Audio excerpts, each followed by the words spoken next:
Of Done is Better Than Perfect. I'm your host, John Grubbs. Welcome to the show. Now, before we get into our topic about salespeople, I've got a couple of, these are funny stories or funny jokes about salespeople. So here's number one. When the customer tells you they need one more week to think it over on the last week of the month. Can you relate, salespeople? And number two, a sales manager was addressing an underperforming sales team at the start of a new month. He said, "We are going to have a sales contest this month. The winners will get to enter next month's contest." I don't know if that was good, but it was certainly entertaining. So for our topic, we're going to talk about reasons salespeople fail at getting new business. And as we begin this topic, I want you to remember that every company deserves a Rainmaker. Every company deserves a Rainmaker. And there are Rainmakers out there. There are Rainmakers that may not even know they're Rainmakers. Just remember that they're out there. So here's the problem. Here's the dilemma that we're facing. We have our salespeople all screwed up. We have our hunters doing farming work or customer service, and we have our farmers, account managers, failing at hunting. W2H, what the heck? Why have we allowed ourselves to have the wrong people in the wrong seats on the bus? Jim Collins had it right. We have to get the right people on the bus, and then we have to get them in the right seats on the bus.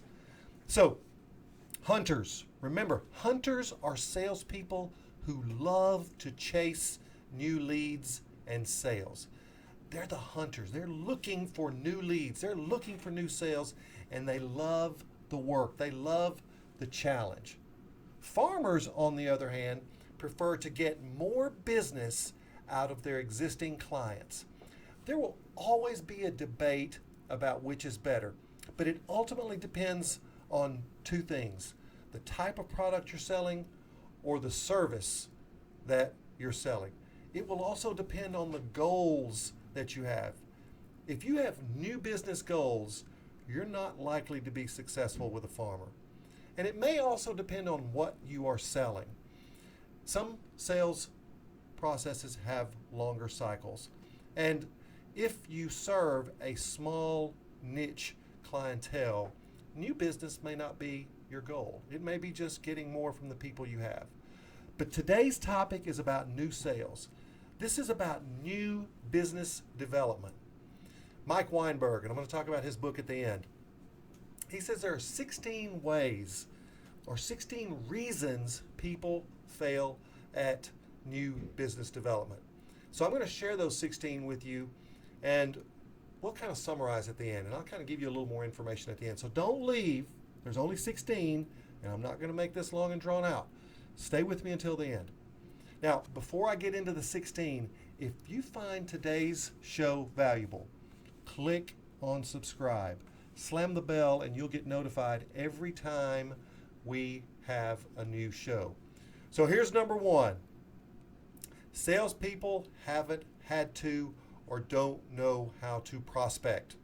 Prospecting is a skill. Making calls is a skill. Writing emails is a skill. Sending texts, yes, I said texts, are skills that can be learned. So they just haven't been taught. They don't know how to develop new business. Number two, the salespeople are always waiting on the company. Who are you waiting on? The customer to call you, to remember who you are? Are you waiting on marketing to create such a demand that customers will call you? Look, to be good at prospecting, you must interrupt people. Let me say that again. To be good at prospecting, to build and create business, you must interrupt people. Stop waiting. Number three, some people love this one. Salespeople fail because they are prisoners of hope. I call this being addicted to hopium. They are drugged to believe the big customer is magically going to pick up the phone and call them. How is that working? Prisoners of hope, addicted to hopium. Here's number 4. Salespeople fail at new business development because they cannot tell the story. Every company should have a compelling story about what they are selling. How do you solve customer problems? How are you better than your competition? What makes you different? These are all elements of your story. Number 5, salespeople have awful target account selection and lack focus. Look, some salespeople are going after the wrong customers. They're people that are not in a position to buy, or they're going after too many customers. Are you so diluted that no one knows you or remembers you? I teach a concept from Chet Holmes' book, The Ultimate Sales Machine, and I call it my next 100. My next 100 clients. Chet calls them dream clients. Those are the people that you focus on. Number 6, salespeople are late to the party. Look, your competition has already helped the customer create the request for proposal. Your competition already has their product in the specs. You're only used as a comparison. Your proposal is only going to be used to check the box.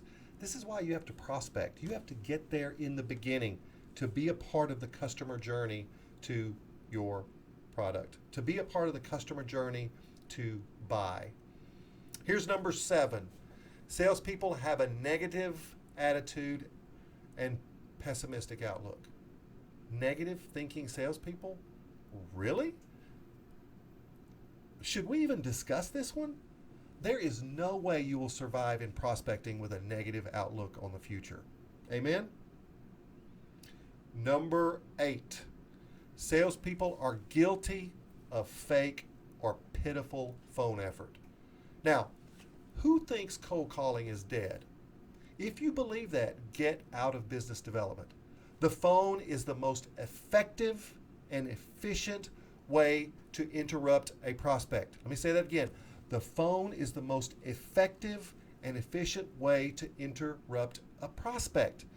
Nothing is better than the phone. As a matter of fact, this preoccupation with inbound marketing has created a better advantage for those willing to pick up the phone. Few people are calling. Done right, the phone will explode your business. The phone will explode your business. Here's number 9. Salespeople are not likable, they don't adapt their style, and they have a low EQ, emotional quotient. Look, some people should not be in sales. If you don't warm up to people fast, if get another job.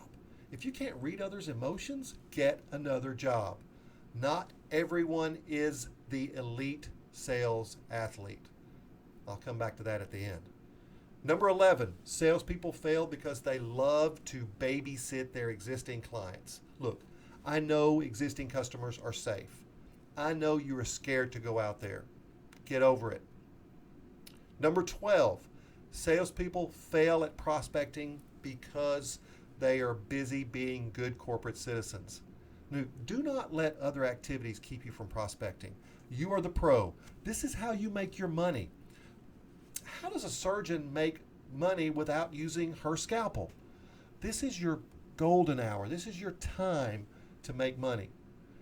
And if you're doing too many things that take you away, and they may be good things, they may be wonderful things, but if you're doing too many things in corporate America that keep you from doing your prospecting, you're going to fail at sales, especially outbound sales. Number 13, salespeople don't own their own sales process. Look, you're the pro. Own your process. Follow it. Improve it. Tweak it. But don't let anybody get you off your game. You're the professional. Number 14, salespeople don't use and protect their calendar. Look, if you don't plan prospecting time and keep it sacred, you will find other things to do. Make your prospecting time untouchable on your calendar. Protect your calendar at all costs. Number 15, we're getting to the end. Remember, only going to 16. Stay with me. Salespeople stopped learning and growing. Great salespeople are curious. They are lifelong learners. They always want to up their game, and they always want to get better. The fact that you listened and are watching this video tells me that you are a learner. You're always looking for a way to sharpen your axe. And you waited for it. Here's number 16. And I've hinted at this one during this show, but this is the real, honest, rubber meets the road truth. If you stay to this point, I want you to really acknowledge what I'm about to say. Sales pros are the elite athletes in business. Nothing happens in business until it gets sold. Just because someone calls you a sales pro doesn't mean you are. Look, I wasn't made for the NBA. I wasn't made to play professional basketball. Maybe you are not made for sales.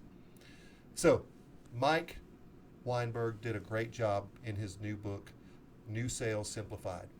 This is something I want you to read, listen to it, consume it. His book, these 16 reasons outbound salespeople fail are part of my new sales training course. There are several other books involved, but I really wanted to share these 16 because I think they are the epicenter of why so many companies struggle with sales and why so many salespeople fail to succeed. You don't have to be perfect to win in sales, but you do have to have a certain amount of skill combined with a certain amount of natural talent. Always remember that done is better than perfect. I'll see you next time.